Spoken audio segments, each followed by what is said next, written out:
சற்றுமுன் வெளியான தகவல். மூத்த குடிமக்களுக்கு ஒவ்வொரு மாதமும் ரூபாய் 5000 பென்ஷன் கிடைக்கும். அது எப்படி என்று இங்கே பார்ப்போம். மறக்காமல் நீங்கள் லைக் பண்ணிக்கோங்க, சப்ஸ்கிரைப் பண்ணிக்கோங்க. வீடியோ ஸ்கிப் பண்ணாமல் முழுமையாக கேளுங்க. அதாவது, ஓய்வு பெற்ற பிறகு வயதான காலத்தில் பண ரீதியாக யாருடைய தேவையும் எதிர்பார்க்காமல் தங்களின் அன்றாட செலவுகளை தாங்களே சுயமாக நிர்வகித்து கொள்ள வேண்டும் என்பது பல மூத்த குடிமக்களின் கனவாக உள்ளது.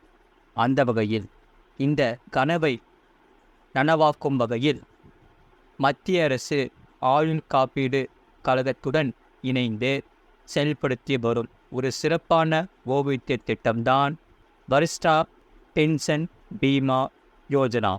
கடந்த 2015ஆம் ஆண்டு தொடங்கப்பட்ட இந்த திட்டமானது மூத்த குடிமக்களுக்கு நிலையான மற்றும் உத்தரவாதமான வருமானத்தை வழங்குவதை நோக்கமாக கொண்டுள்ளது.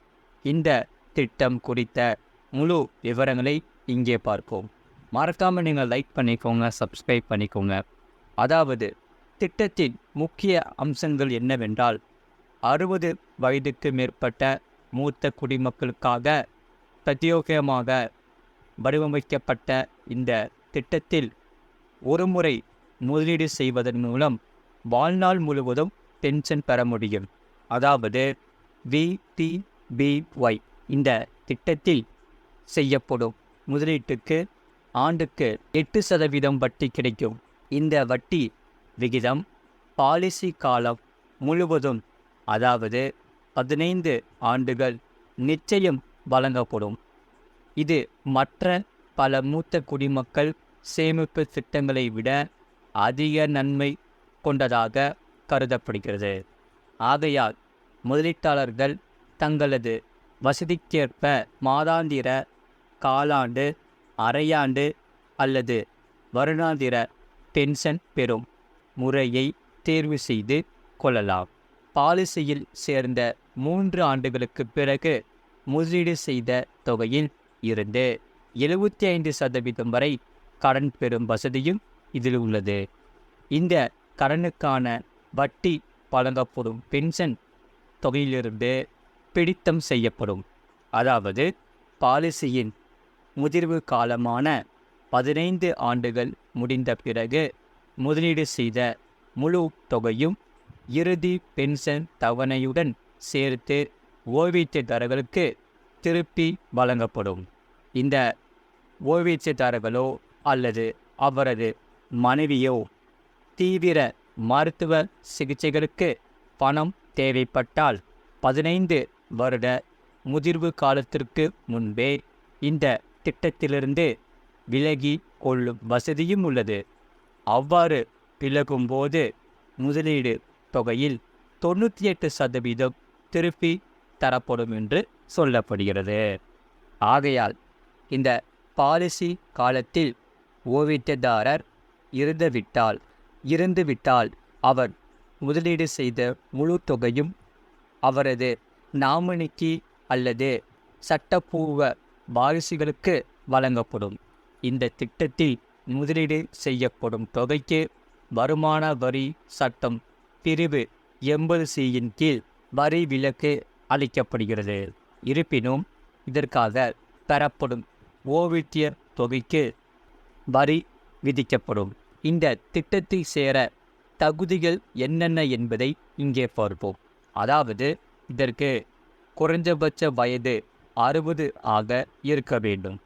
அதிகபட்ச வயது வரம்பு எதுவும் இல்லை. விண்ணப்பதாரர் இந்திய குடிமகனாக இருக்க வேண்டும். இந்த திட்டத்தில் குறைந்தபட்ச மற்றும் அதிகபட்ச முதலீடு தொகை நீங்கள் தேர்ந்தெடுக்கும் பென்ஷன் முறையை பொறுத்து மாறுபடும். அதாவது, உதாரணமாக சொல்ல போனோம் என்றால், மாதாந்திர பென்ஷன் பெற குறைந்தபட்சம் ரூபாய் 63,960 முதலீடு செய்ய வேண்டும். அதிகபட்சமாக ஒருவரால் சுமார் ரூபாய் 7 லட்சம் வரை முதலீடு செய்ய வேண்டும். சரி, இப்பொழுது விண்ணப்பிப்பது எப்படி என்று இங்கே பார்ப்போம். அதாவது, இந்த திட்டத்தில் சேர விரும்பும் மூத்த குடிமக்கள் அருகிலுள்ள எல்ஐசி கிளையை நேரில் அணுகி விண்ணப்ப படிவத்தை பெற்று பூர்த்தி செய்ய வேண்டும். அதனுடன் ஆதார் அட்டை, பேன் கார்டு, வயது சான்று மற்றும் வங்கி கணக்கு விவரங்கள் போன்ற தேவையான அடிப்படை ஆவணங்களை இணைத்து சமர்ப்பிக்க வேண்டும். பென்ஷன் தொகையானது இசிஎஸ் அல்லது என்இஎஃப்டி மூலம் நேரடியாக வங்கி கணக்கில் செலுத்தப்படும். ஓய்வு காலத்தில் நிலையான வருமானத்தை எதிர்பார்க்கும் மூத்த குடிமக்களுக்கு இந்த வரிஷ்டா பென்ஷன் பீமா யோஜனா திட்டம் ஒரு பாதுகாப்பான மற்றும் சிறந்த தேர்வாக உள்ளது. மறக்காமல் நீங்கள் லைக் பண்ணிக்கோங்க, சப்ஸ்கிரைப் பண்ணிக்கோங்க. இந்த செய்தி உங்களுக்கு மிகவும் உதவிகரமாக இருக்கும் என்று நாங்கள் நம்புகிறோம். நீங்கள் மறக்காமல் சேனலை சப்ஸ்கிரைப் பண்ணாதான் அடுத்தடுத்து வரக்கூடிய நாட்களில் நாங்கள் புதிய அப்டேட்ஸ் நாங்கள் போட்டுக்கிட்டே இருப்போம். அதுக்காக நீங்கள் இந்த வீடியோ உங்களுக்கு பிடிச்சிருந்தா வீடியோக்கு லைக் பண்ணிக்கோங்க, சேனலை சப்ஸ்கிரைப் பண்ணி வச்சுக்கோங்க. உங்கள் ஃப்ரெண்ட்ஸ் அண்ட் ஃபேமிலிக்கு தெரியப்பட்டவும் இந்த வீடியோவை ஷேர் பண்ணிக்கோங்க. அது மட்டும் இல்லாமல் கோவில் பணியாளர்களுக்கான கருணை தொகை தமிழக அரசு அறிவித்துள்ள ஒரு மகிழ்ச்சியான தகவல். அது என்னவென்றால், தமிழ்நாடு அரசு இந்து சமய அறநிலைத்துறையின் கீழ் இயங்கும் திருக்கோவில்களில் பணியாற்றி ஓய்வு பெற்ற ஊழியர்களின் நீண்ட நாள் கோரிக்கையான ஓய்வூதிய உயர்வு குறித்த முக்கிய தகவல் வெளியாகியுள்ளது. சட்டப்பேரவையில் செய்யப்பட்ட அறிவிப்பின்படி ஓய்வூதியதாரர்களுக்கு துறை நிலையான ஓய்வூதியத்திற்கு இணையாக கருணை தொகை வழங்க அரசு அனுமதி அறிவித்துள்ளது. அதாவது, இதுவரை கோவில் ஊழியர்களுக்கு ஓய்வூதியம் வழங்கும் நடைமுறையில் 2 வெவ்வேறு முறைகள் இருந்தன. பணியாளர் சம நல நிதி திட்டம் என்ற இத்திட்டத்தின் கீழ் ஓய்வு பெற்ற பணியாளர்கள் மிகவும் குறைவான தொகையாக ரூபாய் 900 முதல் 2190 வரை மட்டுமே ஓய்வூதியமாக பெற்று வந்தனர். மேலும் இந்த துறை நிலையான ஓய்வூதியம் என்ற இந்த திட்டத்தில் இருப்பவர்களுக்கு ஓய்வூதியம் ரூபாய் 4000 முதல் 5000 வரையிலும், குடும்ப ஓய்வூதியம் 2000 முதல் 2500 வரையிலும் வழங்கப்பட்டு வருகிறது. இந்த பெரிய ஓய்வூதிய வேறுபாட்டை சரி செய்யும் நோக்கத்துடன் இதற்காக இந்த இபிஎஃப் ஓய்வூதியதாரர்களுக்கு கருணை தொகை வழங்க அரசு முடிவெடுத்து சட்டப்பேரவையிலும் இது தொடர்பான அறிவிப்பு வெளியிடப்பட்டுள்ளது. ஆகையால் இந்த சட்டப்பூர்வ அனுமதி பொறுத்தவரை இந்த திட்டம் தமிழ்நாடு இந்து சமய மற்றும் அறநிலைய கொடைகள் சட்டம் 1959 சட்டப்பிரிவுகள் 49 48 மற்றும் 46 கீழ் சட்டப்பூர்வமாக அனுமதிக்கப்பட்டுள்ளது.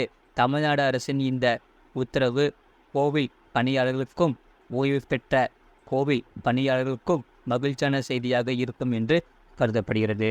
மறக்காமல் நீங்கள் லைக் பண்ணிக்கோங்க, சப்ஸ்கிரைப் பண்ணிக்கோங்க, மற்றவர்களுக்கு தெரியப்பட்டவும் ஷேர் பண்ணிக்கோங்க. வீடியோ கீழே பார்த்தீங்கன்னா நிறைய ப்ராடக்ட்ஸ் எல்லாமே நாங்கள் டேக் பண்ணி வச்சுருப்போம். அது உங்களுக்கு எது பிடிச்சிருக்கோ அது நீங்கள் கிளிக் பண்ணி வாங்கிக்கலாம்.